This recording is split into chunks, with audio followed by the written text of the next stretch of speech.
Hello guys, welcome to my channel the movie mania. आज मैं आप लोगों को एक मूवी एक्सप्लेन करने जा रही हूँ जिसका नाम है द रेड थ्रेड। इस मूवी के स्टार्टिंग में हमें एक बहुत सुंदर एयर होस्टेस दिखाई जाती है। वो काउंटर में खड़ी होकर म्यूज़िक प्ले करना चाहती थी, लेकिन वो ठीक से म्यूज़िक प्ले नहीं कर पाती है। तभी वहाँ पर हमें एक लड़का दिखाया जाता है जो कि उसे म्यूज़िक चूज़ करने में हेल्प करता है और फिर उसको म्यूज़िक सिलेक्ट कर देता है। फिर दोनों एक दूसरे को स्माइल पास करने लगते हैं। इसी के साथ ही मूवी स्टार्ट होता है। इस मूवी में हमें दिखाया जाता है कि वो लड़का जिसका नाम मैनुअल होता है उसी प्लेन में होता है जहाँ पर एब्रल जो एयर होस्टेस थी वो होती है। एब्रल बताती है कि एक लड़का जो कि बिना पेरेंट्स के ट्रेवल कर रहा होता है वो उसकी ज़िम्मेदारी होती है और उसे मैनुअल के साथ बिठा देती है। इसी के साथ ही प्लेन शुरू हो जाता है और फिर जब मैनुअल एब्रल को अकेला देखता है तो उसे बात करने के लिए आ जाता है। दोनों बात करते हैं और मैनुअल बताता है कि उसे प्लेन से ट्रैवलिंग करने में बहुत डर लगता है। तो फिर एब्रल पूछती है, तुम प्लेन से क्यों ट्रैवल कर रहे हो? तो फिर मैनुअल बताता है कि मेरा वाइन बेचने का बिजनेस है, तो मुझे बिजनेस रिलेटेड काम के लिए ट्रैवल करते रहना पड़ता है। फिर हम देखते हैं कि एब्रल की एक फ्रेंड किसी के साथ रोमांटिक हो रही थी। ये देखकर दोनों ही एक दूसरे को स्माइल पास करने लगते हैं। तभी अचानक से प्लेन में एक जर्क आता है। तो फिर मैनुअल एब्रल से पूछता है कि ये क्या नॉर्मल है? तो वो बताती है बिल्कुल नॉर्मल है।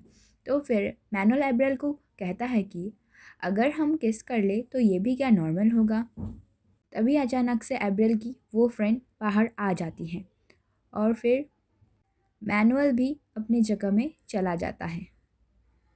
थोड़ी देर बाद जब मैनुअल एब्रल को फिर से अकेला देखता है तो फिर से वो उससे मिलने चला जाता है और फिर एब्रल उसे कहती है कि तुम्हें यहाँ पर बार बार नहीं आना चाहिए। तो मैनुअल उसे उसके टैटूज़ के बारे में पूछ रहा होता है। एब्रल उसे अपने थाइस पे बने हुए टैटू भी दिखाते हैं।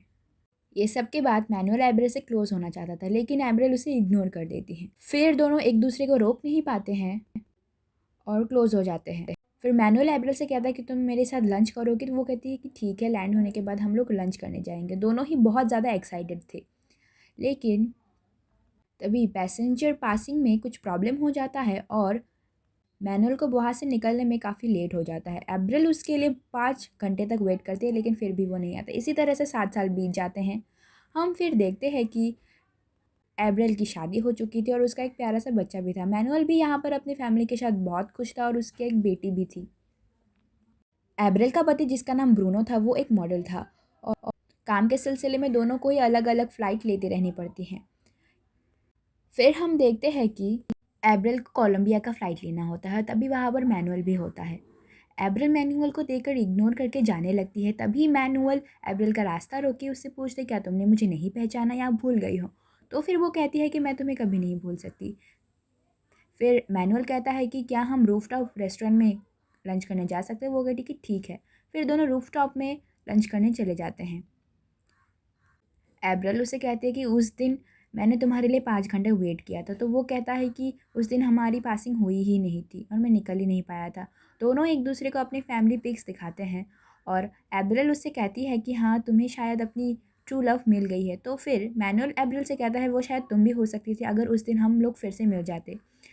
अभी मैनुअल की बातें सुन के एब्रल कहती है कि अभी तो ये कभी भी पॉसिबल नहीं है और फिर वो अपने इस पार्टी में जाने के लिए वहाँ से निकल जाते हैं और हम देखते हैं कि मैनुअल एब्रल को पार्टी में बहुत इन्जॉय करते हुए देखता है और दोनों एक दूसरे के बहुत क्लोज आ जाते हैं और एक साथ डांस करने लगते हैं। डांस करते हुए दोनों रूफटॉप में आ जाते हैं और एब्रल और मैनुअल का भी क्लोज आ जाते हैं। तो ये सब बीच में ही रोके एब्रल वहाँ से चली जाती हैं और नेक्स्ट दिन जब एब्रल साइट सीइंग के लिए निकलती है तो तभी वहाँ पर हम देखते हैं कि मैनुअल भी उसके साथ जॉइन हो जाता है और दोनों साइट सीइंग करते हैं। साइट सीइंग करने के बाद दोनों एक दूसरे के काफ़ी क्लोज आ जाते हैं और दोनों ही इंटीमेट हो जाते हैं।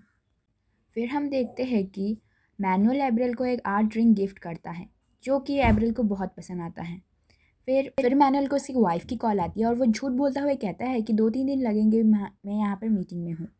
ये सुनकर एब्रल को बिल्कुल भी अच्छा नहीं लगता है कि वो दोनों गलत कर रहे हैं। वो दोनों के पास पहले से अपनी फैमिली है और ये सब बिल्कुल भी ठीक नहीं है। तो वहाँ से फिर एब्रल को गिल्ट फील होने लगता है और वो वहाँ से चली जाती है रोते हुए। मैनुअल को भी अच्छा नहीं लगता है ये सब और वो एब्रिल को मिस करता है, लेकिन वो अपनी फैमिली से भी बहुत प्यार करता है और वो अपने घर चला जाता है। बहुत दिन हो चुके थे, दोनों का ही एक दूसरे के साथ कोई कांटेक्ट नहीं होता है, लेकिन अचानक वो दोनों एक साथ मिल जाते हैं क्योंकि यहाँ पर लॉरेल जो मैनुअल की फ्रेंड होती हैं वो ब्रूनो और एब्रिल की फ़ोटोशूट कर रही होती हैं। जब लॉरेल और ब्रूनो फ़ोटोशूट में व्यस्त है तभी मैनुअल एब्रिल को सीड्यूस करने लगता है।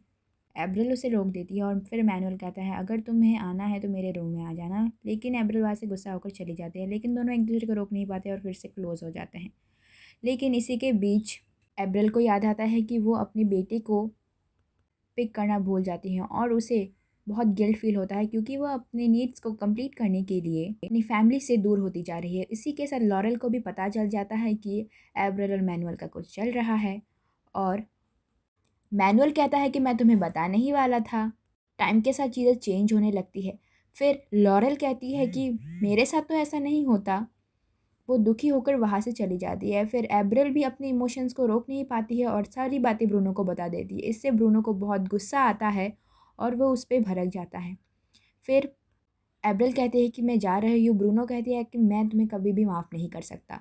फिर मैनुअल एब्रिल को लेने आ जाता है, लेकिन टैक्सी से उतर के मैनुअल बहुत परेशान सा लगता है क्योंकि वो अपने फैमिली से बहुत प्यार करता था और उससे उसकी जुदाई बर्दाश्त नहीं हो रही थी। एब्रिल समझ जाती है और वो कहती है कि मैं नहीं आ रही हूँ। मैनुअल भी उसके मैसेज का कुछ रिप्लाई नहीं देता है क्योंकि दोनों जानते हैं कि दोनों एक दूसरे के साथ एक साथ कभी नहीं रह सकते और कभी एक नहीं हो सकते क्योंकि दोनों की ही अलग पर्सनल लाइफ हो चुकी थी और अभी टाइम बहुत आगे बढ़ चुका है। इसी के साथ एक सैड एंडिंग के साथ मूवी ख़त्म हो जाती है। Thanks for